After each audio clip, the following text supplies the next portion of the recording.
Hello friends, बहुत बहुत स्वागत है आप सभी का मेरे चैनल शाइना गोयल पर।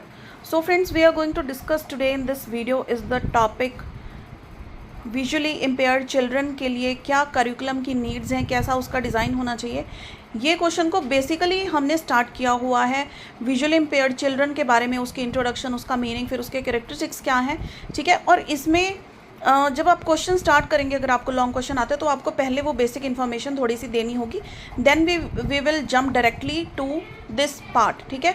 सो designing a curriculum for visually impaired children requires attention to accessibility, inclusivity and the development of multi sensory learning strategies, यानी कि बच्चों को जिस तरह की रिक्वायरमेंट है उसी तरह की उनको नीड उनकी सेटिस्फाई की जाए करिकुलम के द्वारा, या फिर रिसोर्सेज इस तरह के प्रोवाइड किए जाएं ताकि वो पढ़ पाएँ। So here we will see one by one. First is accessible learning materials. अब देखो, इस चीज़ को कैटेगराइज करके सारी चीज़ें मैं आपको दिखा रही हूँ, तो आप मेन हेडिंग्स लर्न कर लीजिए और इंटरनल जो पॉइंट्स हैं आप ऐसे ही प्रॉपर बोल्ड में लिख कर आ सकते हैं, तो बहुत अच्छे स्कोरिंग मार्क्स आपको मिल जाएंगे। असेसिबल लर्निंग मटेरियल्स, तो बच्चे जो विज़न जिनका कमज़ोर है या फिर जो ब्लाइंड है, बिल्कुल भी विज़न उनका ज़ीरो है, तो उनके लिए किस तरह का मटेरियल चाहिए होता है। First is Braille text books, ठीक है, जहाँ पे टेक्स्ट थोड़ा उभरमा होता है पेज के ऊपर, बच्चे उसको टच करके पढ़ते हैं, ठीक है। Then is tactile graphics and maps for subjects like geography and science, तो वही चीज़ टेक्टाइल ग्राफिक्स होते हैं या फिर मैप्स होते हैं जो बच्चे टच करके फील कर सकते हैं। Then audio books and screen readers, अब जैसे स्क्रीन पे कुछ चल रहा है साथ साथ में उसको रीड भी किया जा सके, ताकि जिन बच्चों की विज़न कमज़ोर है वो उसको सुनकर याद कर सके, समझ सकें। लार्ज प्रिंट होनी चाहिए, जिन बच्चों को थोड़ी बहुत इम्पेयरमेंट है या फिर जिनके चश्मा लगा हुआ है, तो प्रिंट इतना छोटा नहीं होना चाहिए कि बच्चों को बहुत ध्यान से फोकस करना पड़े पढ़ने के लिए, ठीक है। Next second point is multi sensory teaching approaches. अब मल्टी सेंसरी, हर तरह के सेंसेस यूज़ कर पाएँ बच्चे लर्निंग के लिए, ठीक है, उस तरह की टीचिंग अप्रोचेस होनी चाहिए। Incorporate touch, sound and movement into lessons, use 3D models to teach shapes, anatomy and structures, तो 3D मॉडल्स यूज़ किए जाने चाहिए ताकि बच्चे उनको देखकर और बेटर वे से सीख पाएँ। अगर देखेंगे नहीं, एटलीस्ट टच करके तो देख सकते हैं ना उस चीज़ को। Then provide interactive audio based activities, जैसे इंग्लिश की कोर्स बुक में भी होता है, वो ऑडियो चलाते हैं और आपको बैक एक्सरसाइज फिल करनी होती है ना, ऐसा कुछ होता है। Then third is technology integration. अब टेक्नोलॉजी को यूज़ करो ताकि आप इस इंक्लूजन को सक्सेसफुल बना पाओ। Equip classrooms with screen reading softwares, वही ऑडियो। अब देखो, इसमें मेन पॉइंट क्या होगा ना, एक तो ब्रेल का होगा, एक ऑडियो रिलेट करेंगे, या फिर कुछ प्रॉपर प्रैक्टिकल वे होगा जो बच्चा टच करके फील कर सके। इन्हीं पॉइंट्स के इर्द गिर्द सारी चीज़ें घूमेंगी। Reading software, refreshable braille displays and accessible tablets. Then teach keyboarding and assistive technology skills as early as possible, बच्चों को ये चीज़ें सिखाई जाएँ। अब ब्रेल स्क्रिप्ट तो दे देंगे बच्चों को, लेकिन उसको असेस करना भी तो आना चाहिए ना। Include coding and stem activities adapted for non visual learning, तो नॉन विजुअल लर्निंग के लिए कोडिंग और स्टेम एक्टिविटीज़ होनी चाहिए और इसको इम्प्लीमेंट भी किया जाना चाहिए। Next is orientation and mobility skills. अब देखो, integrate training on safe navigation using canes और गाइड डॉग्स।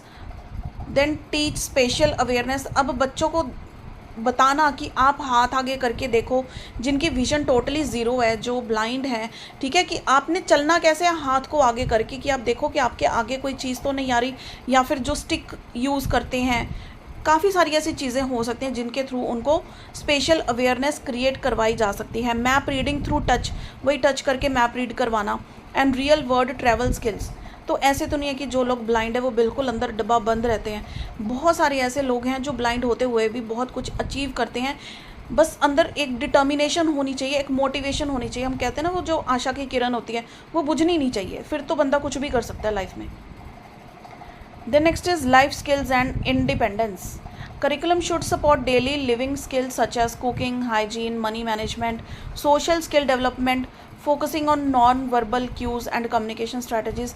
तो साथ में सारा कुछ ऐसे नहीं है कि सिर्फ स्टडी ही सिखाई जानी चाहिए बच्चों को, और भी बहुत कुछ सिखाया जाना चाहिए। अब देखो, ज़रूरी नहीं है कि बच्चा स्टूडेंट लाइफ में उसकी विज़न कमज़ोर हो सकता है बाद में कहीं जाकर एज्ड हो जाए या लाइफ में कोई इंसिडेंट हो जाए तब विज़न कमज़ोर हो जाए, तो वो जो लेसन्स क्लास में दिए गए हैं ना, वो बहुत हेल्प करेंगे बच्चों को।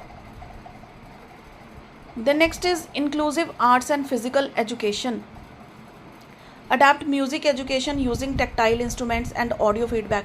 ठीक है, आपने अक्सर जो जैसे डांस इंडिया डांस है या फिर कोई सिंगिंग कॉम्पिटिशन्स होते हैं, वहाँ पे भी मैंने 2-4 ऐसे कंटेस्टेंट्स देखे हुए हैं जो ब्लाइंड होते हैं लेकिन इतना बेहतरीन गाते हैं। तो वो कैसे गाते हैं? ऐसे तो नहीं कि वो सिंगर्स को देखते हैं या फिर इंस्ट्रूमेंट्स को देखते हैं, वो म्यूज़िक को सुनते हैं, उसकी बीट्स को समझते हैं, तो वो उस चीज़ को अचीव कर पाते हैं।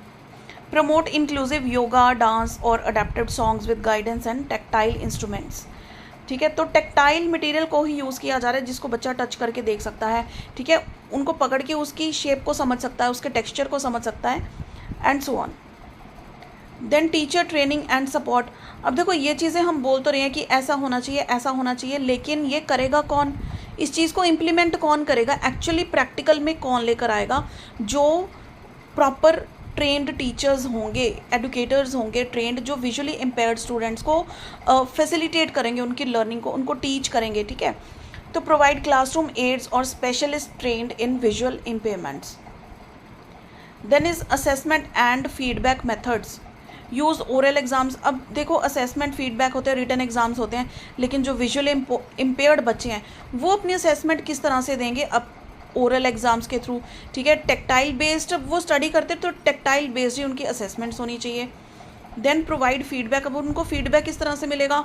ऑडियो या फिर ब्रेल फॉर्मेट में, जिसको वो इजीली असेस कर पाएँ। उनको ऐसे ना लगे कि हम ये चीज़ असेस ही नहीं कर पा रहे हैं, हम अपना रिजल्ट नहीं देख पा रहे हैं, एंड सो ऑन।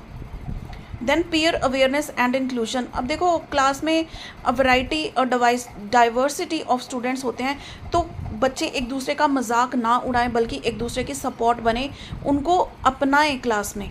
ठीक है, design activities that promote empathy and collaboration among all students. जो बच्चा कमज़ोर है उसका हाथ पकड़ के जो स्ट्रांग बच्चा है वो उसको साथ में लेकर चले। ठीक है, लेकर चले का मतलब ये नहीं कि चला क्लास के बाहर सैर करके आते हैं। लेकर चले means go on through the studies, through the course, through the activities. Create buddy systems और पीयर सपोर्ट ग्रुप्स। ये बहुत ज़रूरी है क्योंकि हर किसी को एक फ्रेंड चाहिए होता है, हर रिलेशन में फ्रेंडशिप चाहिए होती है ना? तो वो क्लास में हो तो और ज़्यादा बेटर वे से लर्निंग हो सकती है। Now the final point here is customizable individual educational plans. इसको IEP भी कहते हैं। इस पे देखो, आपको शॉर्ट क्वेश्चन भी आ सकता है। Include specific goals tailored to visual needs, learning pace and interest. Then collaborate with parents. अब सिर्फ बच्चों के साथ ही हम वो चीज़ नहीं कर सकते हैं। ठीक है, ऐसे नहीं कि सिर्फ डायरेक्ट बच्चों को सिखा दिया तो वो चीज़ हो जाएगी। एक कोलैबोरेशन चाहिए, इंडिविजुअल एजुकेशन प्लान बनाना चाहिए जिसके थ्रू पेरेंट्स को गाइड किया जाए कि वो भी बच्चों को किस तरह से सिखा सकते हैं, एटलीस्ट रिपीट करवा सकते हैं जो चीज़ें स्कूल में या फिर कोर्स के दौरान करवाई जाती हैं। विजन स्पेशलिस्ट के साथ कंसल्ट किया जा सकता है for the betterment of the vision and occupational therapist regularly. So these were the 10 points जो हम कह सकते हैं कि एजुकेशन में इम्प्लीमेंट किए जा सकते हैं। अब देखो, आपके पास कोई और बुक हो सकती है, उसमें कोई और पॉइंट्स हो सकते हैं। बच्चे अक्सर कहते हैं कि मैम हमें जो क्लास में पढ़ाया गया आप बिल्कुल टोटली बता रहे हो।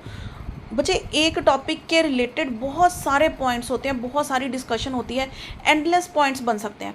तो अगर आपके पास कोई इसके अलावा और पॉइंट्स हैं तो आप कमेंट में भी लिख सकते हो, ताकि और जो बच्चे पढ़ रहे हैं ना, ये 10 के साथ 10 पॉइंट्स आपके और ज़्यादा जुड़ जाएं। ठीक है, I am helping you, you can help others also. तो ये नहीं है कि ये पॉइंट्स गलत है, बट आपके पॉइंट्स भी सही हैं।